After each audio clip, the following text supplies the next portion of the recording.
Hey, what is going on everybody, and welcome to Fantasia. For today, we're going to be jumping into another session of Epic 7. Now today, got some more Backseat battling for you guys. This time around, we're going to be observing some draft mode, and if you guys recall, that is when you get some pre-built and pre-geared units for you to choose from, all fully enhanced and everything.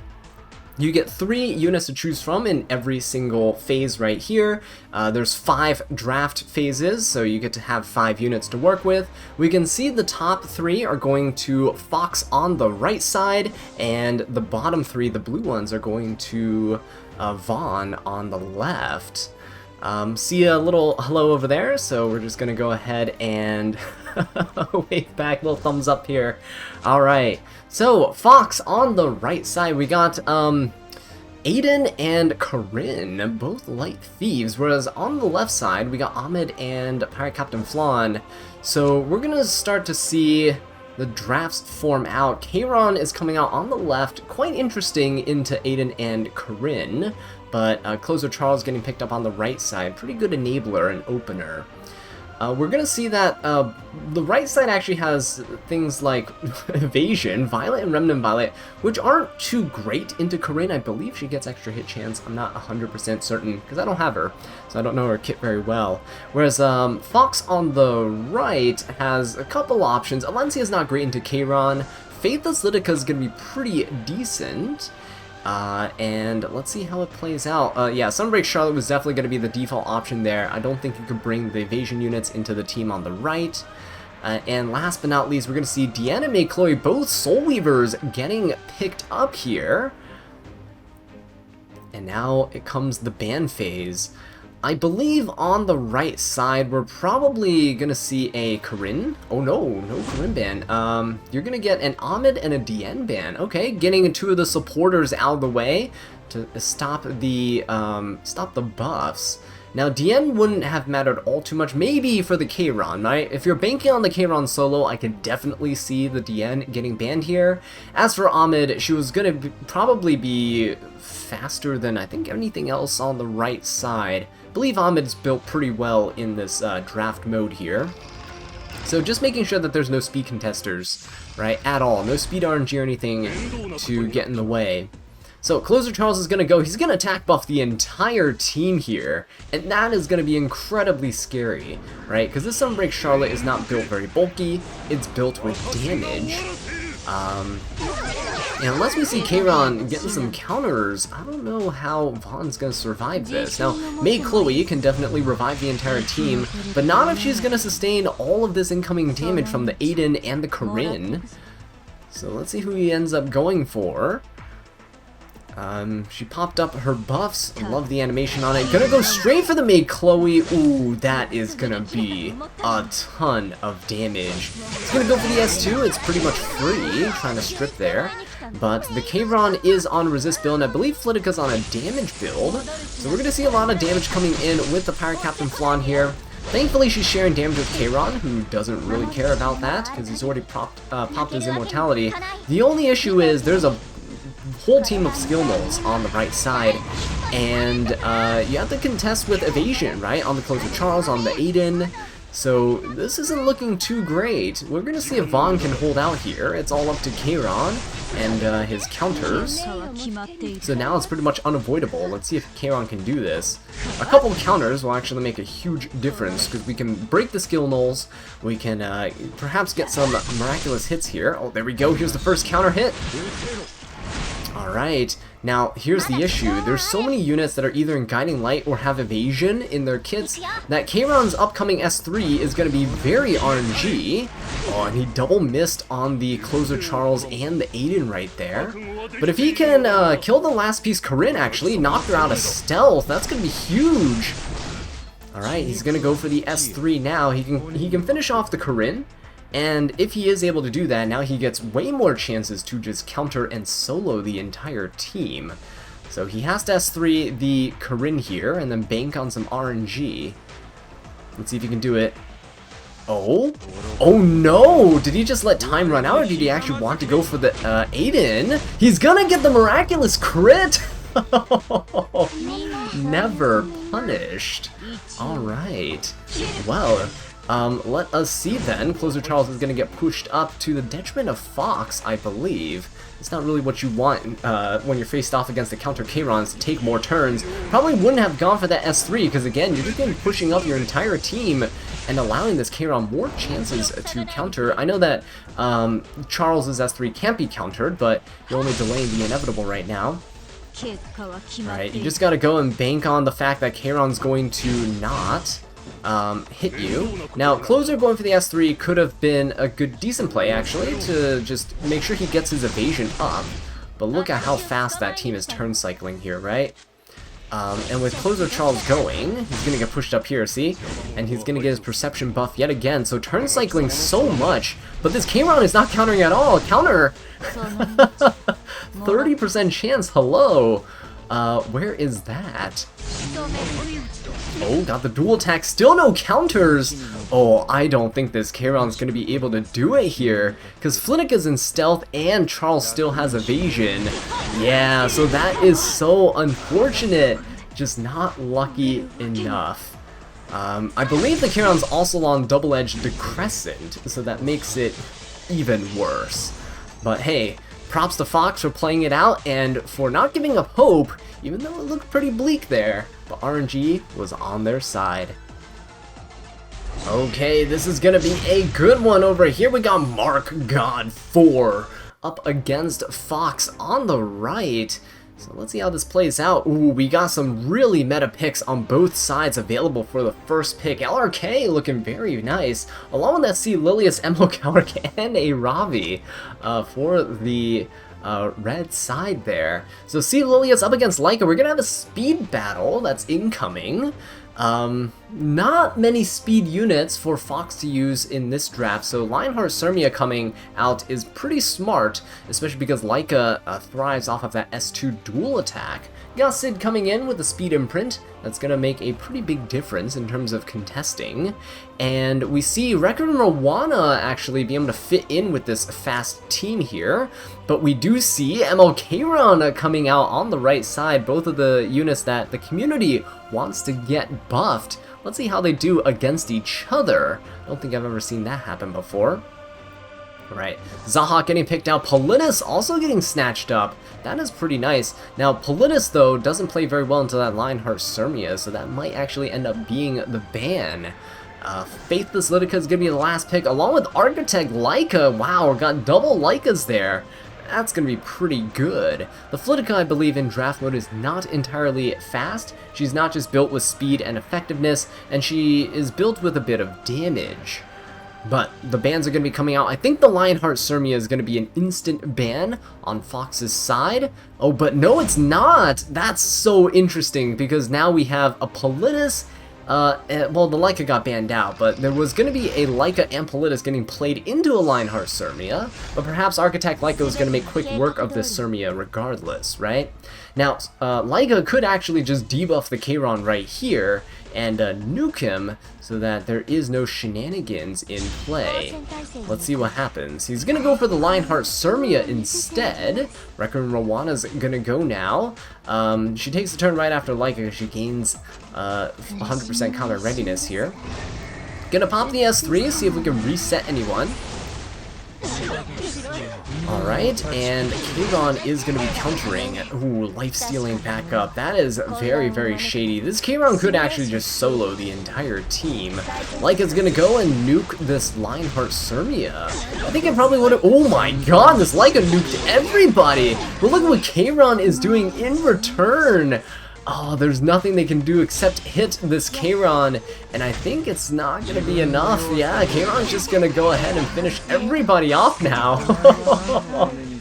And K-Ron still has his S3 available. He's not going to pop it. He's going to hold on to it. Ooh, he's actually going to lap the Rowana too. Yeah, because Rowana has essentially no speed whatsoever. And there you go, MLK-Ron essentially soloing their Mark God. Probably should have nuked the K-Ron there with that Leica, but that was not the play that they chose. Alright, we got Scarvu on the left going up against Fox, who's been the reigning champion so far, taking out all of their opponents without breaking a sweat. See, Lilia's getting picked up on the left, but Apoc Ravi, a very solid unit, getting picked up on the left. Oh, sorry, see, Lilia's picked up on the right side. My apologies. Architect Laika getting snatched up too. Now, she can't contest the C. Lilius in terms of speed, but boy, is she going to be good for nuking a unit down. Ambitious Tywin, though, could throw a wrench into that plan. He does have the ability to cleanse when he is hit, so we'll see how that interaction plays out with Architect Laika. We got Troublemaker Crozette getting picked up, along with Ida on the right side. A little bit of a mixed draft here. Ida synergizes with the C. Lilius, but the Senya and the A. Tywin are a bit more of a standard bulky build. Kind of has some control elements in there as well. We got a lot of provokes on C. Lilius, on the Tywin, and on the Senya. Meanwhile, on the left side, we're starting to see a lot of protection coming out, right? Violet's pretty good into the Ida, and Violet's not too bad into units like A. Tywin or C. Lilius that have low damage. Aeola's gonna get snatched up on the right, and Arya on the left. So quite interesting to see how this will play out. Architect Laika is gonna be the one that's banned. C. Lilius is also gone from the fight.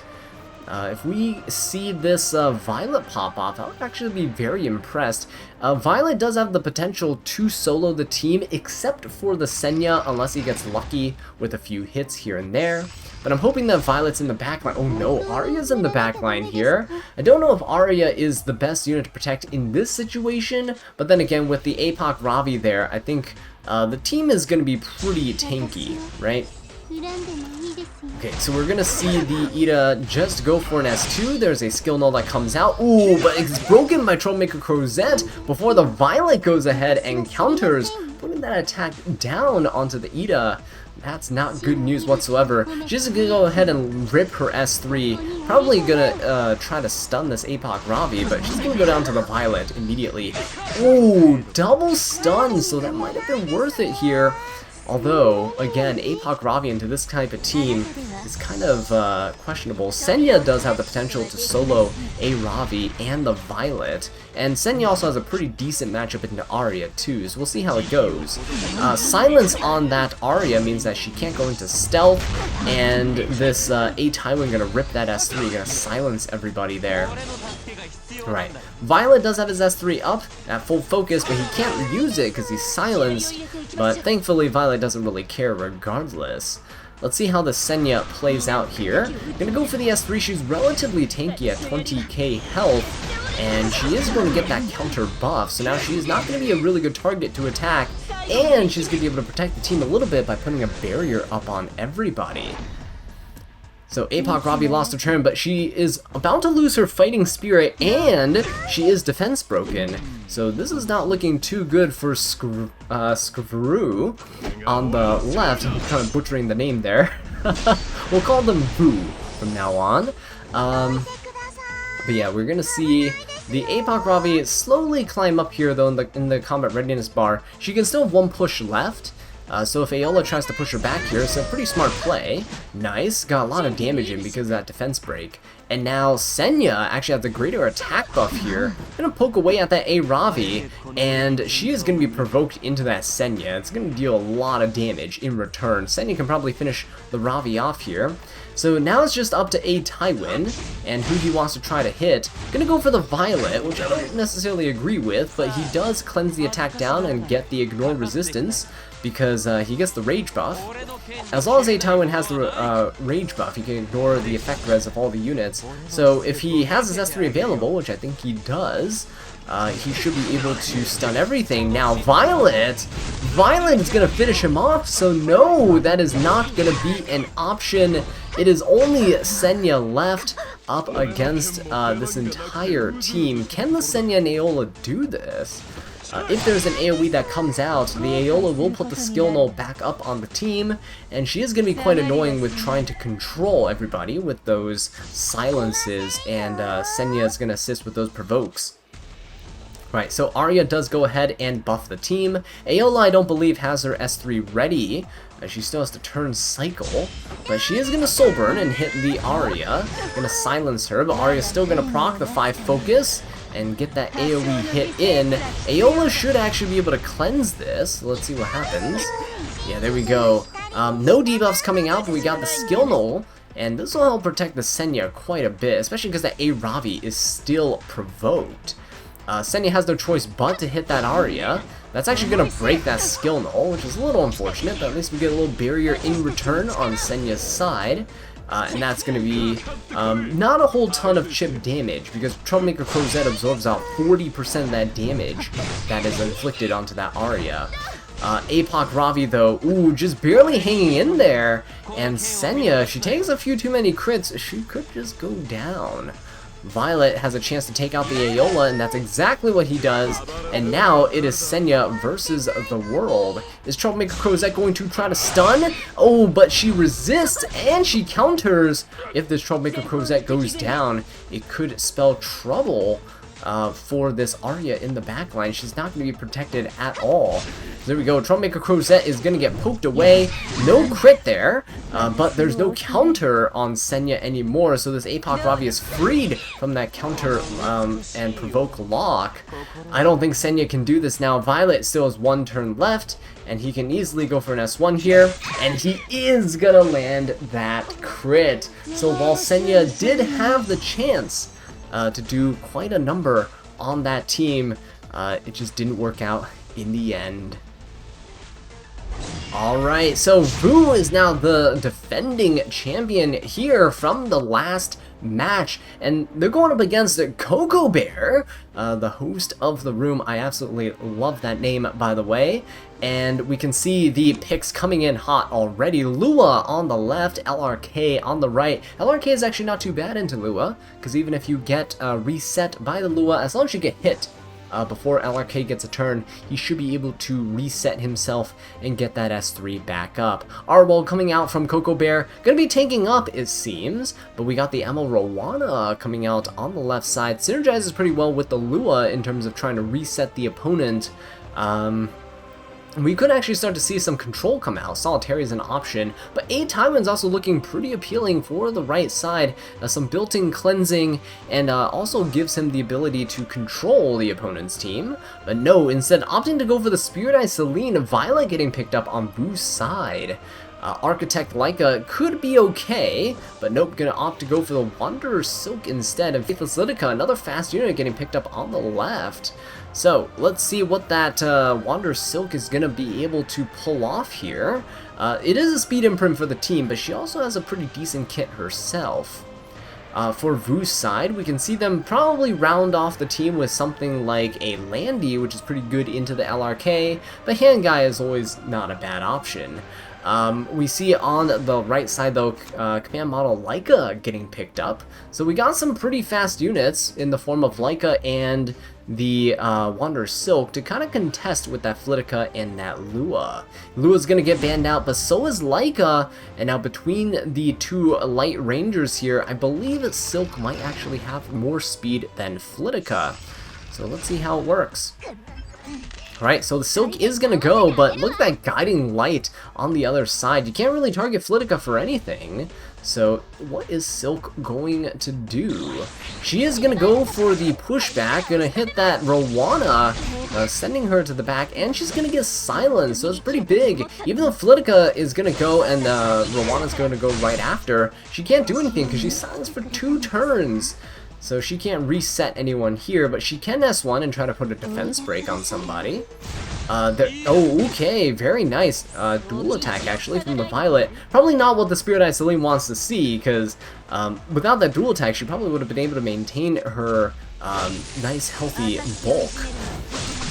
But Flitica's gonna go ahead and try to reset that crowd, but she's on the damage build. She still manages to do it, though. LRK fully reset now. Is not looking too good. That extra damage from the Rowana chipping down at that Spirit Eye Celine.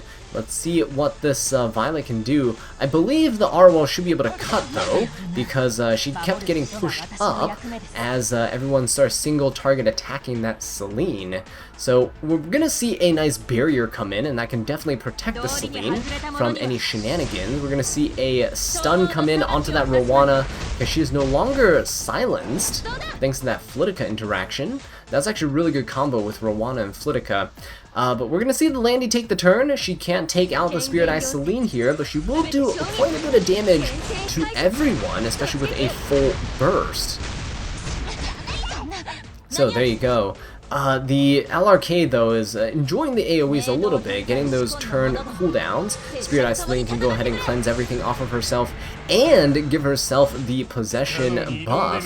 So now she's going to be a very dangerous target to attack without something like Rowana, who can't crit.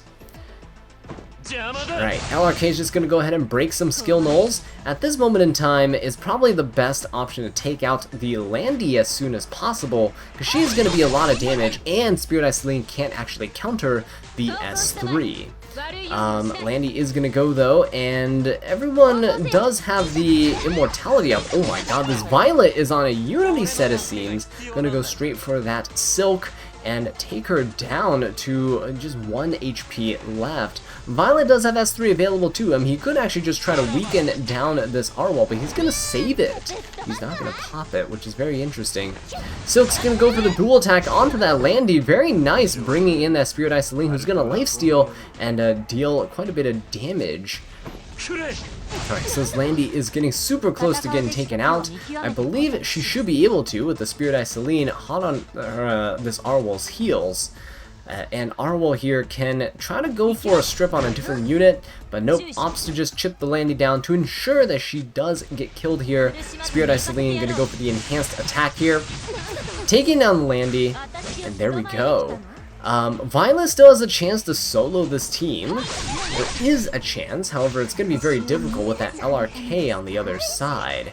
Down goes the Wanderer Silk, and now we have the Requiem Rowana taking this turn. She could actually go for the Spirit Eye Celine. There's nothing wrong with that. But he's going to opt to go for the Arwell instead. Nice little defense break, but unfortunately Arwell, ooh, she doesn't actually turn cycle out of it because Violet has a speed buff, which means he's going to lap the Arwell, and he can potentially nuke her with this S3. Not going to need it though. S1 seems to do enough damage. And now let's see how this works, because Flitica should have her skills up very, very soon, if not already. And if she does have her skills up, she could try to reset this LRK. So apparently not. Yeah, she does not actually have her S3 up. One more turn. And she didn't actually go into Guiding Light here, so this could be dangerous. If Flitica's taken out, it's essentially like taking out the Rowana, because now Rowana will never be able to turn cycle, but ooh, that was huge. This Violet just dual attacking every single hit, apparently. Almost taking out this Last Rider Crown. Now, the thing is, if Last Rider Crown does go down, it's not going to be the end of the line, because Spirit Eye Celine can still revive. LRK is going to go for the S3 here, and try and deal as much damage as possible, even though he is blinded. And yeah, he is going to be taken out by that Violet's counter. Now the issue here is, Spirit Eye Celine needs 2 hits to get taken down, but she's going to heal every time she counters, and she's going to crit the Violet! Oh, that is painful. Extremely painful. So there you go, Spirit Eye Celine gonna be able to take out the Violet, getting hit again! Violet! What is going on?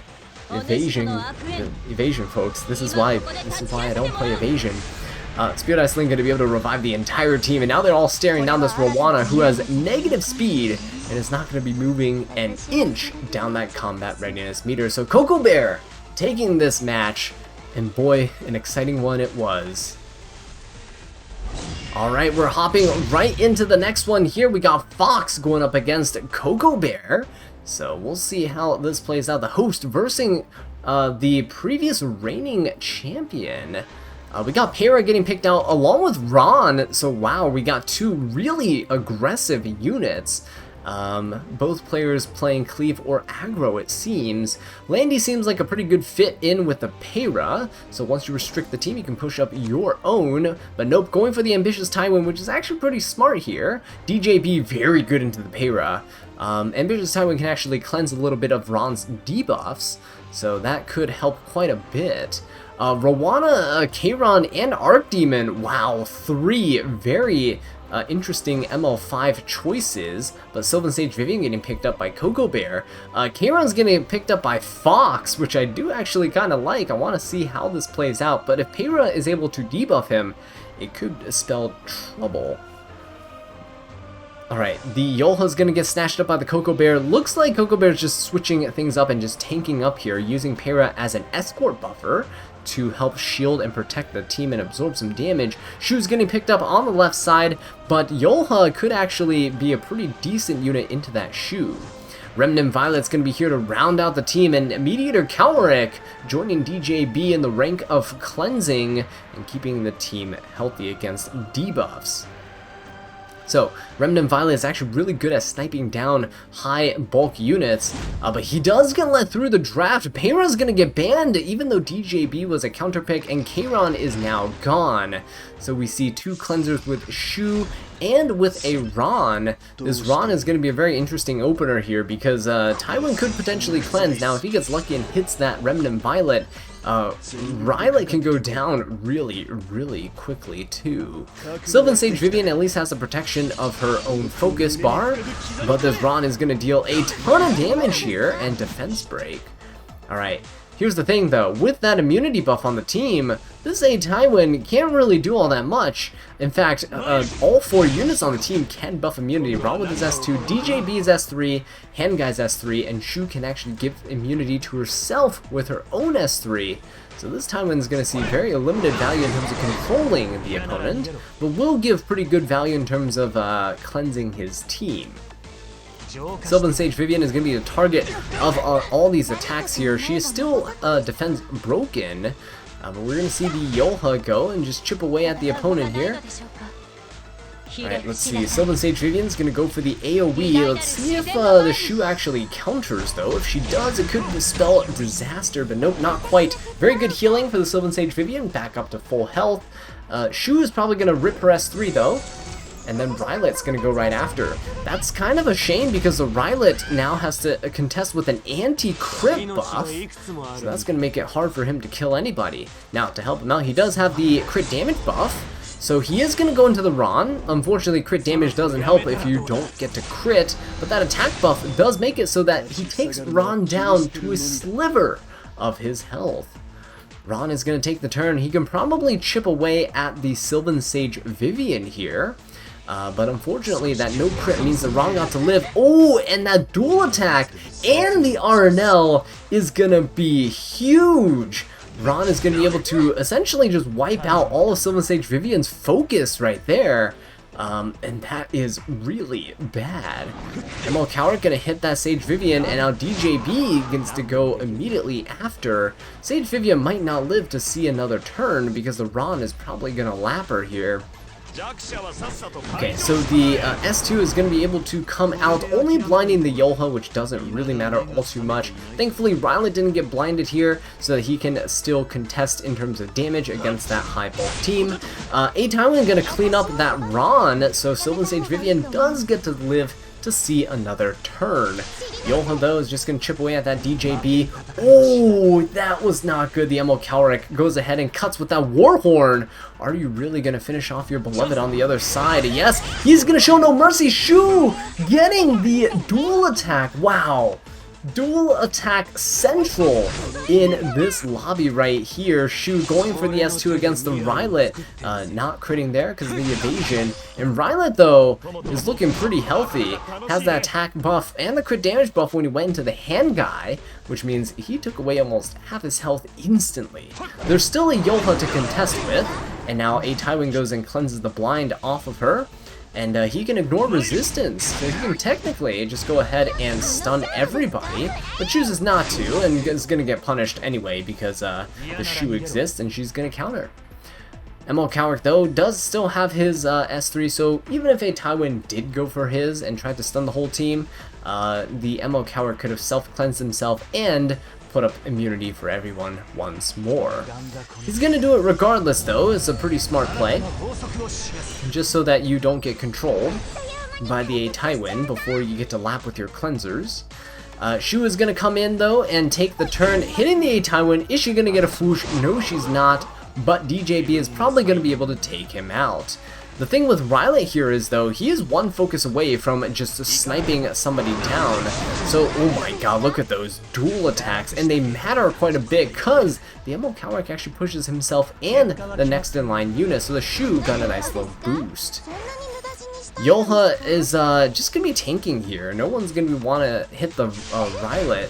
So it's actually a pretty good position to be sitting in right now. No anti-crit buff either. He can go for the S1 and just let Rylait go and snipe somebody down. He's going to go right into the Shu. But does that actually crit there? We don't know. Oh, no, it doesn't. The Snow Crystal saving the Shu from a ton of burst damage. That is so unfortunate. But Rylait, though, ooh, getting another focus stack there. Not too bad. It's pretty dangerous right now because you don't want to hit Yolha and you don't want to hit the Remnant Violet. Yolha because she's going to just throw all that damage back at you, and the Rylait because, well, he's going to gain focus stacks, and that is a dangerous situation to be in. DJB and Handguy don't have a whole ton of damage, so if this Shu goes down, the match is pretty much over. And I think Coco Bear knows this. Yolha could actually just provoke the Shu now that she's lost her immunity. And there you go. She's going to take some reflect damage from the Yolha. Oh my god, look at that. Fwoosh! Double critting her. That is quite a shame. Alright, but the Rylait going to be able to finish off that DJB. And, ooh, this is looking to be a pretty close match. Was not expecting this. Alright, ML Cowrick going to hit that Yolha, pushing up the Shu. Not really what you want here, because Shu turn cycling is not ideal. There you go, got double misses there on the Earth unit and onto Rylait. Yolha pushing herself up, and oh, this might just be the end for the little rat here. Can Coco Bear finish off the annoying little rat with this S3? Now, if this S3 doesn't kill, ML Cowrick could potentially put up a barrier on her with an S2. He should have that skill up by now. But Yolha's gonna pop off. But even with the barrier from the ML Cowrick, I think Rylait could burst through it. Oh, and there you go. The rat goes down. And now it's just ML Cowrick that's left facing up against the Rylait and the Yolha. So it is pretty much over now, but he is just gonna go ahead and take his chances. He does hit the Rylait, doesn't strip, but does get that attack down. Rylant's gonna soul burn to take additional turns, and yeah, with this extra S1 here, he will be able to go for an extra attack. Opts to just go ahead and pop the S3 regardless. Probably could have gone for the S1 there and finished him off. But yeah, that is gonna do it here, folks. Coco Bear taking the win from Fox. Well played. And with that being said, guys, thank you so much for watching this video. I really do appreciate it. If you enjoyed it, please leave a like and subscribe for more Epic 7 content. And until next time, take care.